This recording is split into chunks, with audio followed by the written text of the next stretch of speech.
So today in class we discussed fill and stroke. Fill is the inside color of any closed shape or path in this program. And the stroke is the thin line or the border color of an object. You have the option to change both. So for the first part of today's activity, you're really just practicing editing fill and stroke to follow specific requirements. So in order to edit the fill and stroke of an object, first you have to utilize your selection tool to click on the object. You'll notice on the right-hand side where it says Appearance in your Properties panel, you have an option for Fill and Stroke.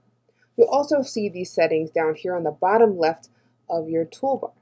Fill, the square behind it is Stroke. It's easy to change it from here in my opinion, so I'm just going to utilize the Properties panel. For each of these shapes, you've been given a specific color to change it to. For example, it says to change the fill of this rectangle to red and the stroke to black. I didn't ask for specific reds or black in this case, so I would click on my fill, this little square here. When it comes to changing your fill, you are given two sets of options. The automatic set of colors that pops up here is called swatches. They're just little squares of color.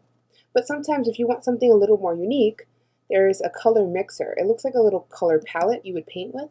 And you have the option to kind of use this down here or move these sliders. The CMYK stands for cyan, magenta, yellow, and black. It's just a mixture of colors. Okay, so for this one, I'm going to make sure I set it to red. Then I'm going to click on the stroke, the little square next to the stroke, and set that to black. And it's as simple as that. Now, sometimes you actually don't want a stroke on a shape. So for some of the examples on the bottom, I want you to click on the shape, click on the stroke, and change the color to none. Think about none as if it was the color of nothing, clear. Sometimes you don't want a stroke, so you can set it to none. None is denoted by a square with a red dash going through it. That means there's no stroke at all in this. You can have no stroke or no fill depending your shape. Once you're done with those shapes, you're going to end up matching some colors based on the examples provided.